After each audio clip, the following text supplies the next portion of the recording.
یہ سال 1946 کی ابتدا تھی۔ فلسطین کے غرب اردن کے علاقے میں کچھ چرواہے اپنی بکریاں چرا رہے تھے۔ پاس میں قمران تہذیب کا علاقہ تھا جہاں کچھ غاریں تھی۔ چرواہوں نے وقت گزارنے کے لیے آس پاس پتھر پھینکنا شروع کر دیا۔ ان میں سے ایک پتھر کھائی میں موجود ایک غار کے اندر چلا گیا، جہاں سے ایک تیز آواز آئی جیسے گفا کے اندر کچھ ٹوٹ گیا ہو۔ چرواہے غار کے اندر گئے تو انہیں قدیم زمانے کے کچھ مٹی کے برتن ملے جن کے اندر ہزاروں سال پرانی اسکرپٹ اور تحریریں موجود تھی جو چمڑے اور کاغذوں پر لکھی ہوئی تھی۔ آس پاس کے علاقوں کو جب آرکیولوجسٹ نے تلاش کیا تو وہاں 900 قدیم تختیاں پائی گئی جنہیں آج بک آف اینوک کہتے ہیں۔ یہ کتاب تاریخ انسانی کی عجیب و غریب اور بالکل الگ کہانی بیان کرتی ہے جس میں طوفان نوح تک کی انسانی تاریخ لکھی ہے، جن میں خاص طرح کی مخلوقات کا ذکر ہے۔ یہ کتاب آخر کس نبی پر اترا ہوا صحیفہ تھا؟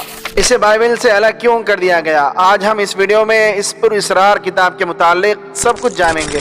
انسانیت کی ابتدا سے ہی اللہ تعالیٰ نے اس زمین پر انسانوں کی رشد و ہدایت کے لیے 1,24,000 پیغمبروں کو مبعوث کیا۔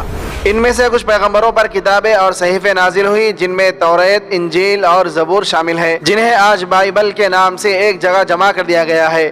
ان میں اللہ تعالیٰ کا فرمان، پیغمبروں کے اقوال، تاریخ اور مناجات لکھی ہیں۔ لیکن ایک آسمانی کتاب ایسی بھی ہے جس میں پر اسرار اور حیرت انگیز باتیں لکھی ہیں جو شاید دنیا کے کسی بھی آسمانی کتاب میں نہیں ملتی۔ یہی وجہ ہے کہ بائبل کے علماء نے اس کتاب کو اور اس کی آیتوں کو بائبل سے الگ کر دیا ہے۔ اس کتاب کا نام کتاب ہنوک یعنی بک آف اینوک ہے۔ یہ کتاب ہنوک یا پیغمبر ہنوک پر نازل ہوئی تھی جنہیں اسلام میں حضرت ادریس علیہ السلام کے نام سے ذکر کیا جاتا ہے۔ حضرت ادریس علیہ السلام اللہ رب العزت کے تیسرے نبی تھے جو آدم علیہ السلام اور شیس علیہ السلام کے بعد نبوت کے جلیل القدر منصب پر فائز ہوئے۔ مورخین نے لکھا ہے کہ آپ کی پیدائش بابل یعنی عراق یا مصر کے علاقے منف میں ہوئی تھی۔ حضرت ادریس علیہ السلام یارد کے بیٹے تھے جو آدم علیہ السلام کی 7ویں نسل سے تعلق رکھتے تھے اور حضرت نوح علیہ السلام کے پردادا تھے، جبکہ سنہری تختیوں میں لکھی ہوئی تاریخ یہ بتاتی ہے کہ ہنوک ایک عظیم بادشاہ اور عالم تھے جنہوں نے سب سے پہلے لکھنے پڑھنے کی ابتدا کی تھی۔ ہنوک کی کتاب انسانی تاریخ کی ایک عجیب و غریب داستان کو بیان کرتی ہے جس کے مطابق خداوند تعالیٰ نے واچرز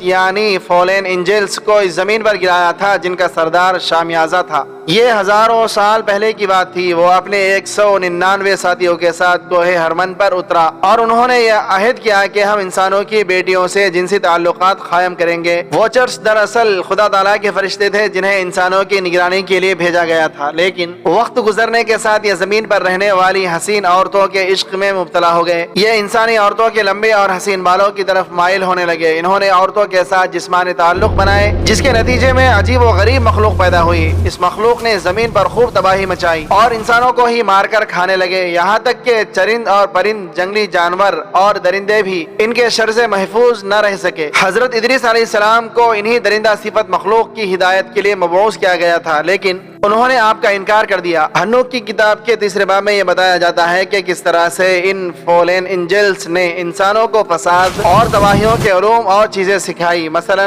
عزازیل نے انسانوں کو تلواریں، خنجر اور ہتھیار بنانا سکھایا۔ اس نے انسانوں کو زیورات بنانا اور آنکھوں کو سنوارنا سکھایا۔ ان سب کاموں کی وجہ سے انسانوں میں برائی اور بدکاری پھیل گئی۔ اس طرح شامیازہ نے جادو کرنا سکھایا۔ امروز نے ستاروں کے علم اور کوکابیل نے علم فلکیات سکھائی۔ زمین میں ہونے والے اس فساد کو دیکھ کر اللہ رب العزت غضبناک ہوا اور اس نے 4 فرشتوں کو زمین پر بھیجا، اور یہ فرشتے باقی فرشتوں اور نفیلیم کو سزا دیتے ہیں، کچھ کو زنجیروں میں جکڑ لیتے ہیں، ان واچرز کو بھی ہلاک کر دیتے ہیں جنہوں نے عورتوں کے ساتھ ناپاک رشتے بنائے تھے۔ واچرز کو یہ 4 فرشتے زمین کے اندر قید کر دیتے ہیں جہاں وہ تا قیامت قید رہیں گے۔ کہا جاتا ہے کہ حضرت ادریس علیہ السلام کو اللہ رب العزت کی طرف سے یہ قدرت بھی دی گئی تھی کہ وہ زیر زمین دنیا میں بھی جا سکتے تھے۔ کتاب ہنوک میں یہ بھی بتایا گیا ہے کہ کس طرح حضرت ادریس علیہ السلام فرشتوں کے پروں پر سوار ہو کر اٹھتے تھے۔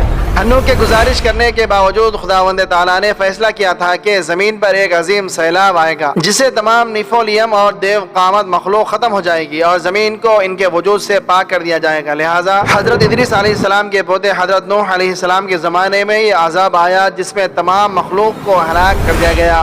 حضرت نوح علیہ السلام نے جن پاک مخلوق کو اپنی کشتی میں سوار کیا تھا وہ باقی بچے جن سے دنیا میں دوبارہ انسانیت کی ابتدا ہوئی۔ اب سوال یہ اٹھتا ہے کہ فالن اینجلز جو کہ اللہ کے فرشتے تھے وہ نافرمان کیسے ہو گئے، جبکہ اسلامی عقائد یہ کہتی ہے کہ فرشتے کبھی خدا تعالیٰ کی نافرمانی نہیں کرتے۔ دراصل یہودیت اور نصرانیت کے مطابق فرشتے بھی نافرمانی کر سکتے ہیں جو کہ ایک باطل عقیدہ ہے، لہذا گمان کیا جاتا ہے کہ فالن اینجلز کوئی فرشتے نہیں تھے بلکہ جن تھے جنہیں نافرمانی کے سبب اس زمین میں گرا دیا گیا تھا، جنہیں نافرمانی کے سبب اس زمین پر گرا دیا گیا تھا اور جنہیں اہل کتاب نے فرشتہ بنا کر پیش کر دیا۔ جبکہ دوسرا نظریہ یہ ہے کہ وہ واچرز کوئی آسمانی مخلوق تھی، جیسا کہ 1000 سال پرانے قدیم سنہری تہذیب کی تختیوں میں بھی ان واچرز کا ذکر ملتا ہے جنہیں سنہری اقوام انوناکی کا نام لیا کرتے تھے۔ ان تختیوں کے مطابق انوناکی آسمان سے اس زمین پر آئے تھے اور یہ انسانوں سے ٹیکنالوجی کے اعتبار سے کافی ترقی یافتہ تھے، جنہوں نے انسانیت کو کئی علم اور تکنیک سکھائے، لیکن جب انہوں نے زمین پر فساد مچایا تو انہیں ہلاک کر دیا گیا۔